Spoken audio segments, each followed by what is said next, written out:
जादुई अस्तबल का श्राप। बहुत समय पहले एक समृद्ध और सुखी राज्य था, जहां एक दयालु और न्यायप्रिय राजा शासन करता था।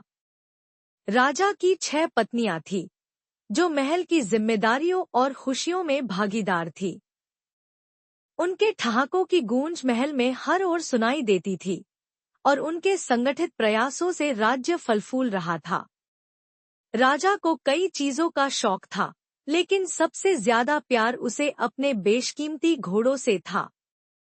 उसने अपने घोड़ों के लिए एक शानदार अस्तबल बनवाया था, जो सोने की नक्काशी और संगमरमर के फर्श से सजा हुआ था। इसके अलावा राजा को शिकार का भी बहुत शौक था। एक दिन राजा ने अपने राज्य के सुदूर जंगलों में शिकार पर जाने का फैसला किया। वह अपने मंत्री और सैनिकों के साथ तीरकमान और अन्य जरूरी सामान लेकर रवाना हुआ। जंगल गहराई और रहस्यमयी आवाजों से भरा हुआ था, जो इसे डरावना और सुंदर दोनों बनाता था।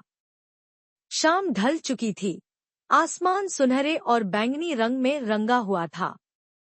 तभी राजा ने एक पेड़ की डाल पर बैठी एक सुंदर स्त्री को देखा।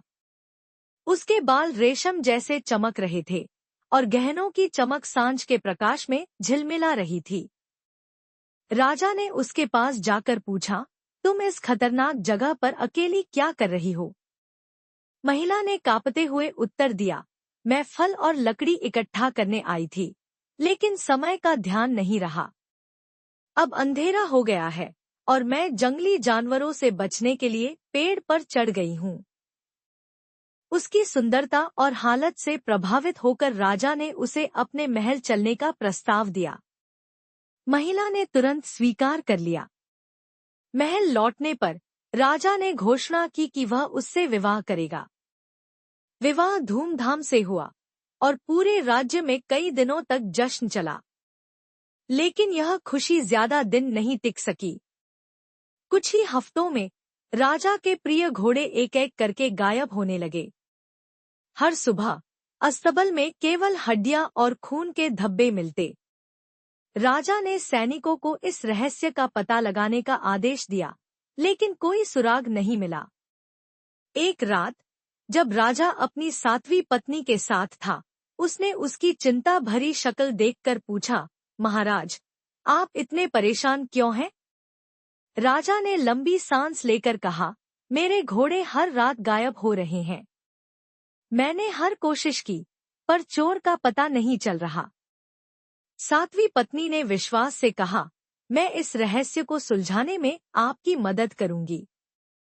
अगली सुबह उसने कहा, आपकी 6 पत्नियां चुड़ैल हैं। वे रात को आपके घोड़ों को खा जाती हैं। यह सुनकर राजा दंग रह गया। उसने संदेह से कहा, मैं इस पर विश्वास नहीं कर सकता। 7वीं पत्नी बोली, अगर आपको यकीन नहीं है, तो आज रात खुद देख लीजिए। उस रात राजा और 7वीं पत्नी चुपके से बाकी 6 पत्नियों के कमरों में गए। राजा यह देखकर हैरान रह गया कि उनके चेहरे और हाथ खून से सने हुए थे। दुखी होकर राजा ने उन्हें तुरंत कैद में डालने का आदेश दिया। 6 पत्नियां अपनी बेगुनाही की गुहार लगाती रहीं, लेकिन सबूत उनके खिलाफ था।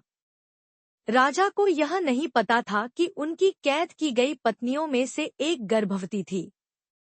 जेल के अंधेरे में उसने एक बेटे को जन्म दिया। वह लड़का अपनी माँ और चाचियों की बातों से सच्चाई जान गया। जब वह 7 साल का हुआ, तो महिलाओं ने उसे जेल से बाहर भेजने की योजना बनाई ताकि वह राजा तक सच्चाई पहुंचा सके। एक खिड़की से बाहर निकलकर लड़का राज्य की गलियों में भटकने लगा। वह भोजन के लिए भीख मांगता और उसकी मासूमियत पर लोग दया दिखाते। एक दिन वह महल के दरवाजे पर पहुंचा। 7वीं पत्नी ने उसे खिड़की से देखा और तुरंत पहचान लिया। उसने उसे अपने पास बुलाया और एक बंद पत्र देते हुए कहा, इसे मेरे माता पिता के पास ले जाओ। वे तुम्हें इनाम देंगे। खतरे से अनजान लड़का यात्रा पर निकल पड़ा। थककर वह एक अमीर व्यापारी की बेटी के बगीचे में एक पेड़ के नीचे सो गया। लड़की और उसकी सहेलियां उसे देखकर पास आईं। उन्होंने लड़के के हाथ में पत्र देखा और जिज्ञासावश उसे पढ़ा। पत्र में लिखा था, लड़के को मार डालो और खा जाओ। वह राजा का बेटा है। यह पढ़कर लड़कियों का दिल पिघल गया। उन्होंने पत्र बदलकर उसमें लिखा, इस लड़के की देखभाल करो और उसे प्यार दो। वह मेरा बेटा है। अगले दिन लड़का पत्र लेकर सातवीं पत्नी के माता पिता के पास पहुंचा। उन्होंने पत्र पढ़कर उसे गले लगाया और प्यार से रखा। विदा होने पर उन्होंने उसे एक तोता और एक कौवा दिया और कहा, तोते में तुम्हारी माँ की जान है और कौवे में हमारी। इनका ध्यान रखना। महल लौटकर लड़के ने राजा से अपनी पहचान बताई और सातवीं पत्नी का भंडाफोड़ किया। उसने कौवे की टांग मरोड़कर उसके माता पिता को बुलाया और तोते से उसकी माँ की जान को खतरे में डाल दिया। डरकर सातवीं पत्नी ने अपनी सच्चाई कबूल कर ली। मैं एक चुड़ैल हूँ, उसने स्वीकार किया। मैंने तुम्हारे घोड़ों को खाया और तुम्हारी पत्नियों को फंसाया। क्रोधित राजा ने न्याय का आदेश दिया। लड़के ने तोते और कौवे को नष्ट कर दिया, जिससे चुड़ैल और उसके माता पिता की मौत हो गई। राजा ने अपनी 6 पत्नियों को आजाद किया, उनकी स्थिति बहाल की और अपने बेटे को गले लगाया। उसे राजकुमार घोषित कर दिया। राज्य में फिर से शांति और खुशहाली लौट आई।